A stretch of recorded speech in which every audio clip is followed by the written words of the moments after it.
Good afternoon, everyone. Welcome to Movie Reviews and More.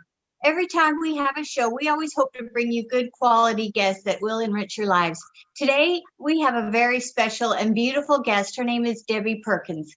She's an actress. She's a radio host. She's a ghost hunter and an international paranormal expert. Expert. When I met Debbie a few months ago, we became immediate best friends because she's that girl's girl. She makes you happy. She makes you laugh. And she's just a beautiful person, and she's got amazing instincts. And with those instincts, she's created an amazing radio show called Red Carpet Radio.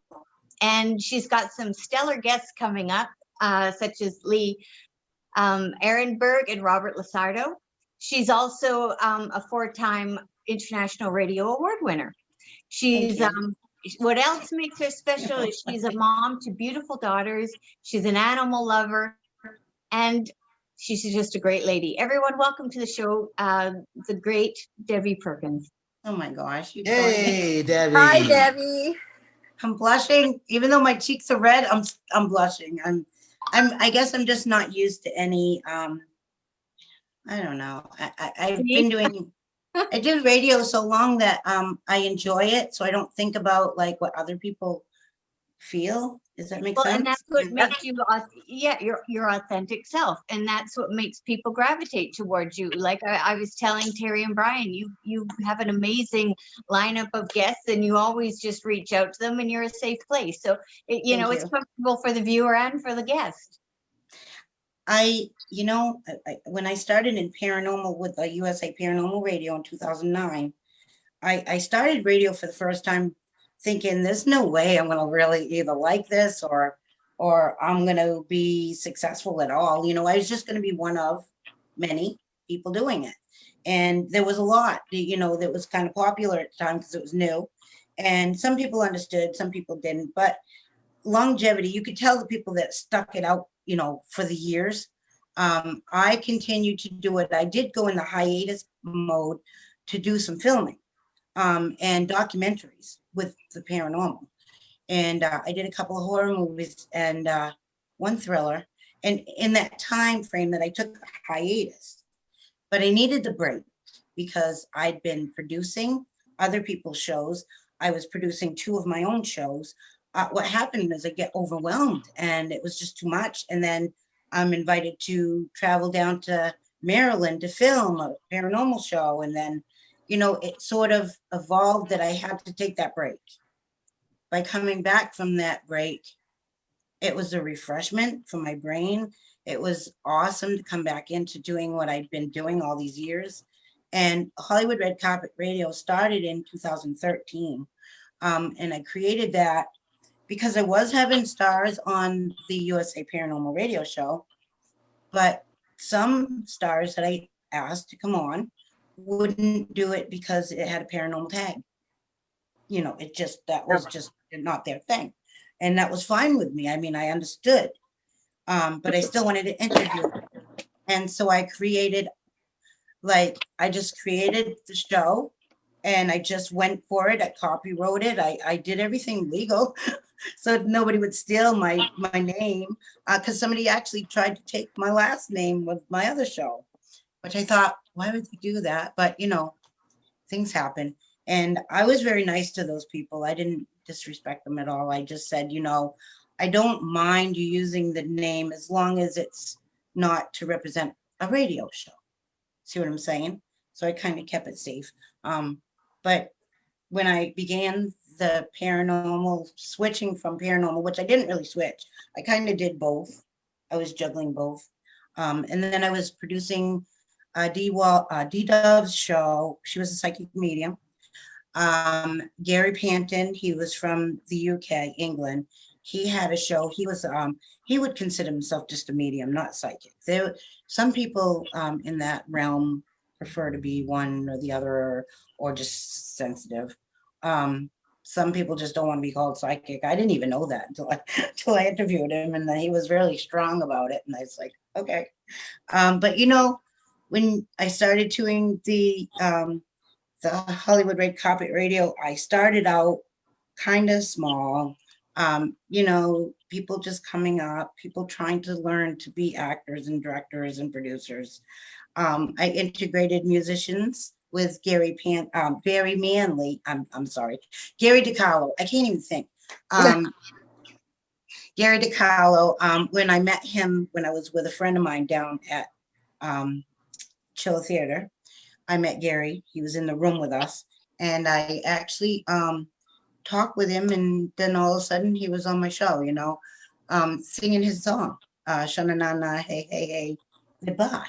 So I don't know if you folks know that song, but to me, I never forgot it as a child. So it was really nice to have him on. Since then he's passed, and I had him on twice, and since then he's now not with us. But what an honor to have spoken with that man, given him a hug, had him on my show a couple of times to talk with him about his career and his work, and maybe even give him a boost as far as, you know, listeners or whatever. And I don't know, I think my rewards are the people. They're happy, they love it. If they love it, I'll never quit until they stop loving me. And if they stop loving me, then I got to find something else to do. Debbie, you've had such a diverse group come to your radio show. Like, I'm a big fan of Blue Bloods, and you just had Alex on there. So I'm having him today.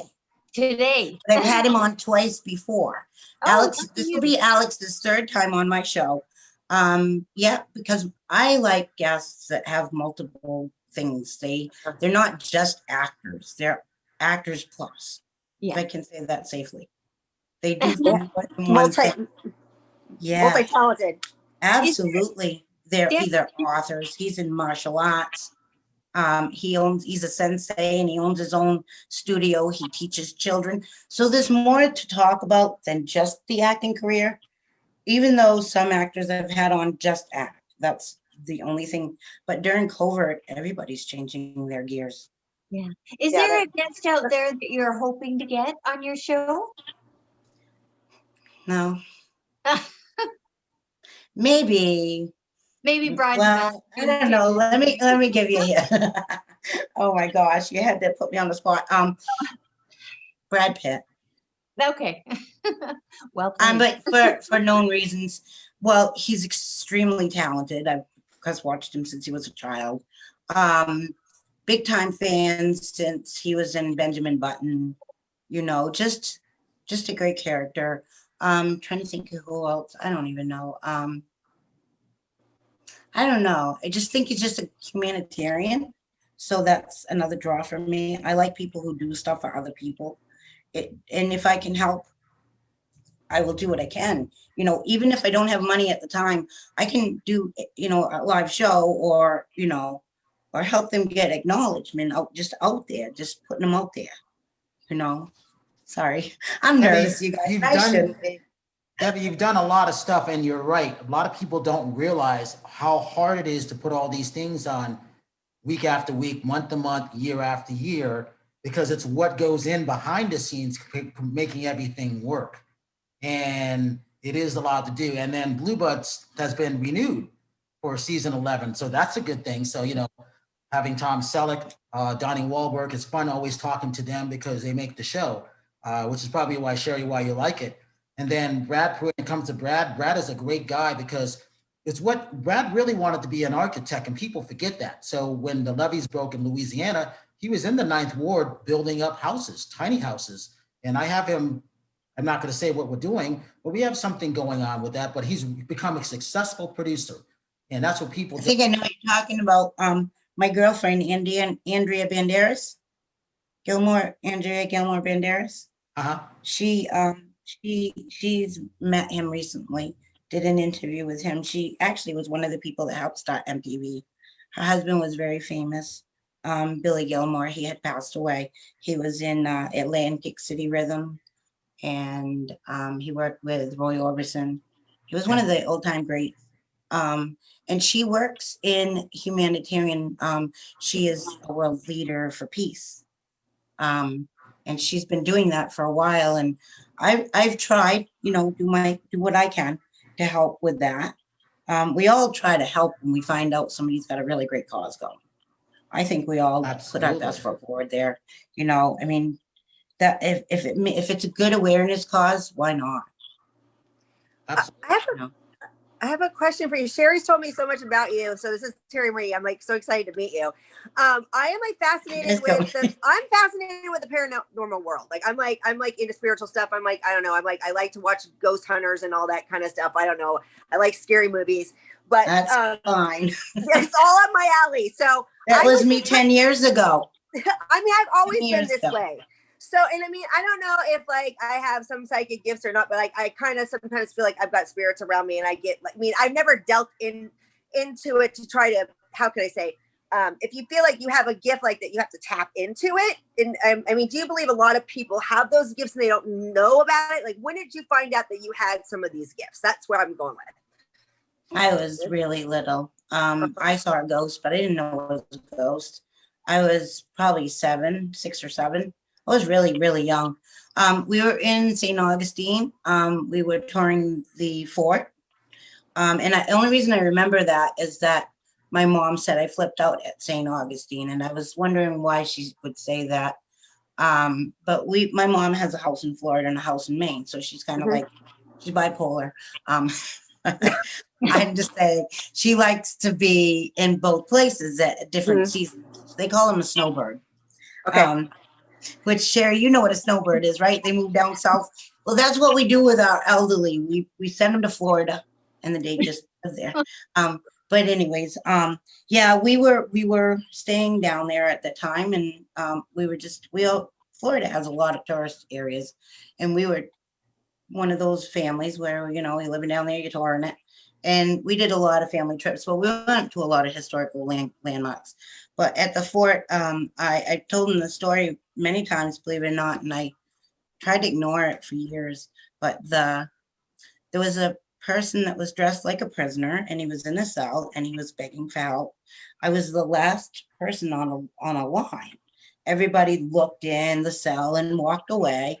Well, I looked in, and a man was asking for help. He was wearing grungy clothes. He had raggedy hair, very dirty, bearded, just really dirty guy. I thought he was a mannequin. Or remember when you were a kid and they had projectors on mannequins? Yeah, that's what I thought. But then I thought he was pretty elaborate. And then I thought, oh, maybe he's just an actor. So I said to some people ahead of me, I'm like, this man wants to get out. He's asking to get out. I thought it was a mannequin. I figured his time was up. He was ready to go. They looked in and he was gone. There was nobody there. There was just like a bunch of this weird hay on the ground. And they said, there's nobody in there. What's wrong with you? And I said, I just escaped through a, fake door or something. I didn't know different. I was a little kid. When I was a teenager, I had another reoccurring issue. My father died when I was 2. And I always figured, because I talked to God and I talked to my father, I figured that maybe I was already communicating with the spirit world, didn't know it. And I think it helped me throughout the years because one of my best friends passed away, and I did her hair and makeup for her funeral. Then I ended up doing hair and makeup for her sisters for their funerals. And while I was there doing that, I was talking to them. And in my mind's eye, I can hear them laughing. I can hear them communicating. I can hear them kind of like communicating with me, which is weird. I wouldn't never tell my mother this. She'd probably lock me up in an asylum. But that was my experiences that I'm starting to feel. And I can hear them in my mind. I got a message once on my way to one of my best friend's father's funerals. And he said, just tell my daughter I love her. And I didn't want to do it. I mean, the funeral was done and over, and everybody, you know how everybody was getting ready to leave, and they line up, the family lines up by the door to say goodbye to everybody. And I was walking by, and of course she hugged me. I was there during the delivery for one of her children, and she hugged me, and I said, your dad said to me to just tell you that he loves you. And she goes, I know. And then when I let go, it was like she knew that I didn't understand it. I went home going, well, that was strange. And I was so afraid to tell her because this girl was my friend for years, like through high school. And the last thing I wanted to do was hurt her feelings. It's also, but she was fine with it. She was like, I know. You know, it's like so casual about it. And I was like, okay. Yeah. And then I began in the paranormal field. I joined a team. I joined two teams basically. One team I joined, they had no interest in me because I didn't have experience with, other than doing my own thing, I didn't have team experience and they didn't want me. And I said, you know what, that's fine. I'll still do what I do. I really don't care. I really don't care. Then I ended up joining another team and they did take me. Then I find out 2 weeks down the road after applying for the other team that the man that applied with me, he talked a good story, but he wasn't truthful. But what happened was he was asking me for a ride home. Well, I couldn't help him because I had to get home. I had a baby. I didn't have time to mess around after the meeting. I had, did my thing. I went home. I had to go home. He wanted me to give him a ride. Well, I said no. I was going the other way. And I know this, I mean, normally if I got a better feeling from him, I probably wouldn't have had an issue. But I thought it's nighttime. It's after 9. I'm alone. This is a man, my vehicle, don't want to take any chances. Come to find out, he hoofed a ride with a woman and literally molested her. Sorry, I shouldn't say that on live, but this is what happened. And I don't know. The woman, later on down the road, the woman that ran that team came up to me and she wanted me to be part of her team after some years of really working. But I just remained friends with her on a general level. But she said, you are so lucky you didn't go with that man that night. And I had no clue because I didn't even know.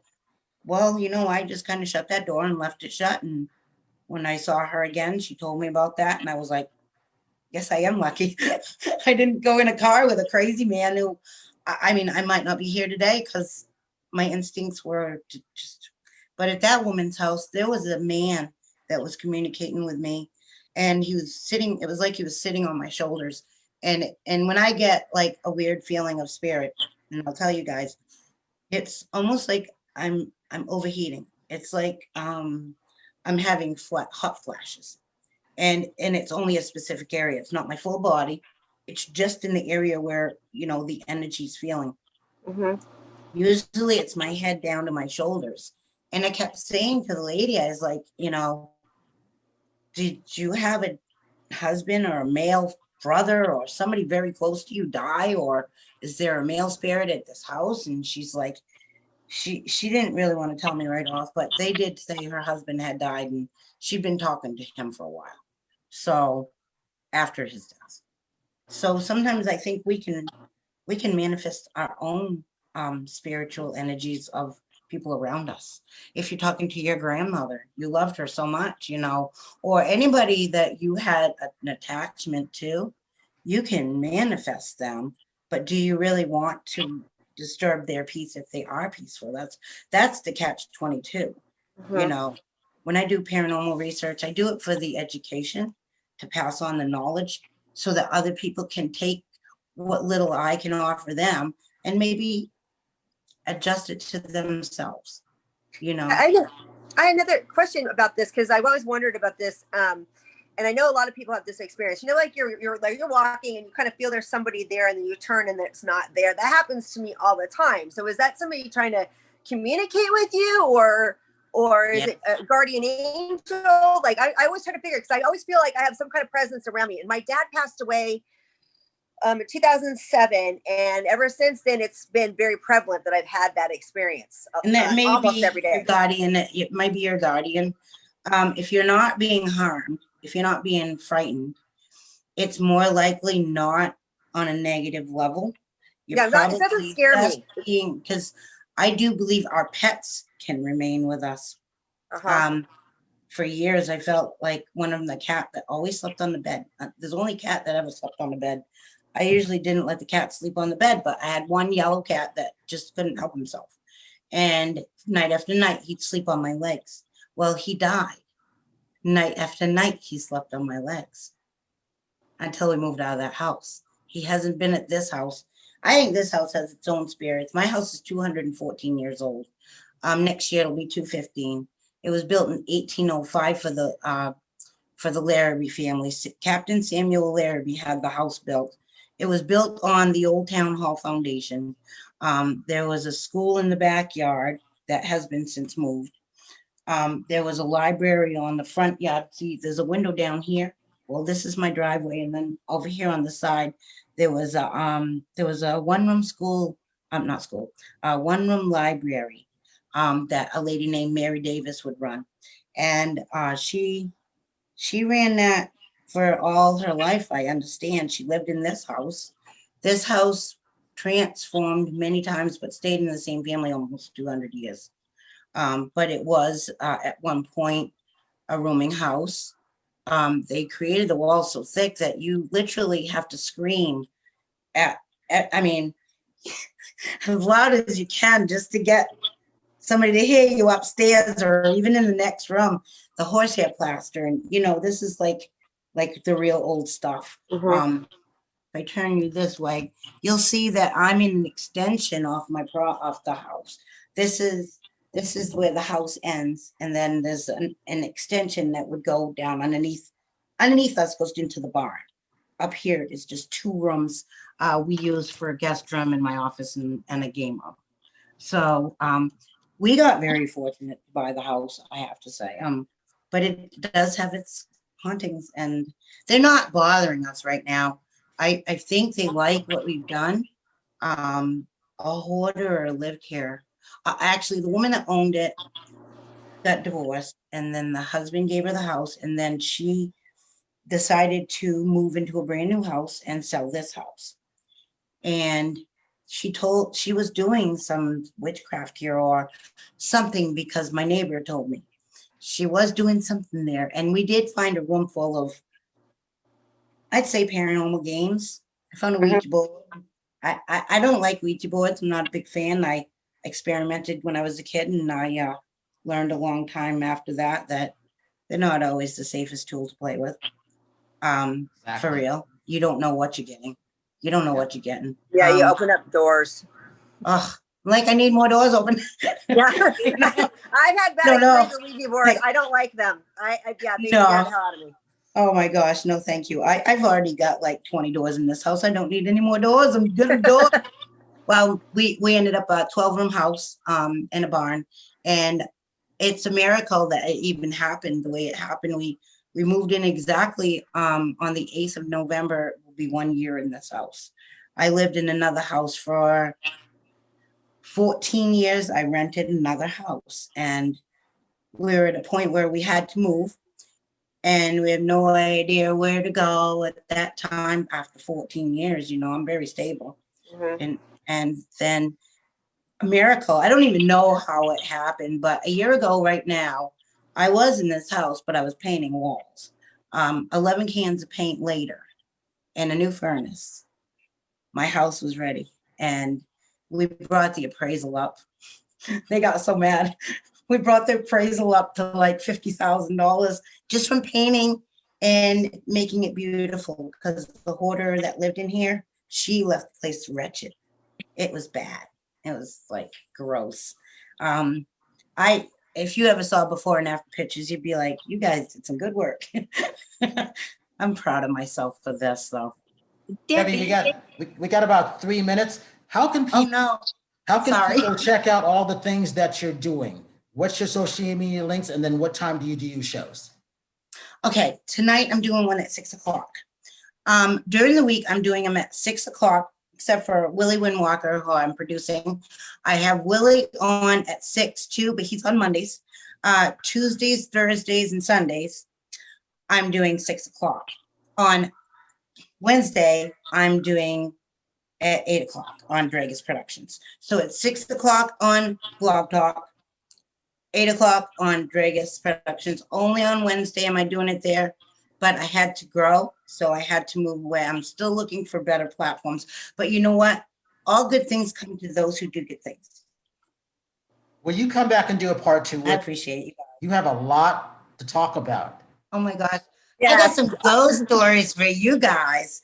I mean, serious haunted stuff that you would love the stories of. For real. would just love to like sit I down would and have love dinner with to you and try hear that. all these stories. Me Oh my and gosh. Sherry. And your hair will stand up. Seriously, stand up. Seriously, this is. Yeah, it's Halloween Very- time, right? So it's a great time for this. And thank you guys so much. Thank I you. really do admire you. I've watched your show. Trust me, I've watched your show.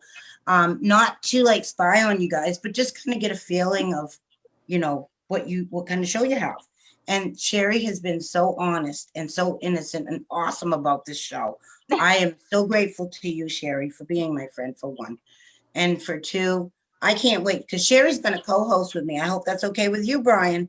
But I've course. invited her to co-host with me with some big time guests that I got coming on. And I just like to collaborate just for fun. I mean, it's good fun for us. that's Debbie, a good thing. Terry, she's a fitness icon and fitness model. So, you know, wouldn't- she's another girl. I wouldn't say I was a fitness icon. I'm a fitness competitor. To me, she's my icon. That's awesome. I'm Well, just I grateful mean, to meet all of you. It's great to meet you too. No, You're so you've been great. You doing guys are- really, really good stuff, Debbie, because Thank you. I talk to my spirits every day, and I have two shamans. Terry's actually met both of them. It's a rare Wow. invitation to anybody. So I Well, if understand anybody what that's needs a like. reading, let me know. I just got brand new cards. I got dragon. I've been reading for almost 23 years tarot, and I read runes too, but I like tarot better. It's just it's kind of been a thing, and that's another thing I started by accident, but I love it and I enjoy it. And I got some angel cards, and I got some dragon cards. So I figured the men would choose dragon. My cards are fairly old, the antiques, so I got to be really careful. So I'm putting them away so I can use the dragon and the angels. And I can do both cards, or I can do one set of reading. But I'd like to read. I read for you, Sherry. I'll do for you again later when you're ready. But I wouldn't mind reading for you too and see how close I can come. Then we can talk about that, and maybe I can do a reading on your show. Or Okay. maybe somebody that you I pick. love readings. Maybe you guys Terry. can pick somebody, and I can read for somebody off the side that you pick. That's not one of you three, because I've already read you. You'll know, Sherry, you'll know in a few weeks whether or not what we talked about will come to pass, and how you can change, and how you will change things. Do you know what I'm saying? But every reading is very private. But I can do past, present, future as three card readings. So if you wanted to line up 3 or 4 people for your show at some point, I could do that. I would. No problem. I did it on Boston Live, and they said I was fairly accurate. So, you know, I'm not the cards. I just read what comes out from the energy brought to me for the cards. And that's how you're supposed to do it. Yeah, yes, I'm the in-between. I'm just supposed to help you understand what I'm seeing and what is there and what the card is saying to you. All right, Debbie, I- social media links one more time, real quick. Oh, just hit me up on Facebook, guys. Debbie Perkins, Deborah Perkins. And you can get me on Blog Talk. That's where the show is. Never Silent Radio on Hollywood Red Carpet Radio. And Vegas Productions. I'm there. Mark has me as the Debbie Perkins Show, Hollywood Red Carpet Radio. So, and I'll get a hold of Brian if you need to get a hold of me. Get a hold of Sherry. Get a hold of Sherry. Get a hold of Sherry. But I appreciate all you guys, and I'd love to give you a free reading and on your own, and then maybe separately for your audience, for one of your guests or a couple of them. Line up a couple. Okay. All right, Terry, real quick, your social media. Oh, TerriMarieOfficial.com is my website. And then Terri Marie Nonstop on all platforms, Facebook, Instagram, and TikTok. Sherry? Facebook, Sherry Nelson, SHERRY, and Instagram, Twitter, XOXO, Sherry XO. And again, Debbie Perkins, you're a blessing, and everything you do is always for good. So anyone Love reach you out to guys. Debbie. Thank I love you you so guys. much. And Debbie, I love you. Thank you so much. See someone who needs to smile, we got to use Debbie's this time today. This is Brian Sebastian, Movie Reviews and More, and we will see you next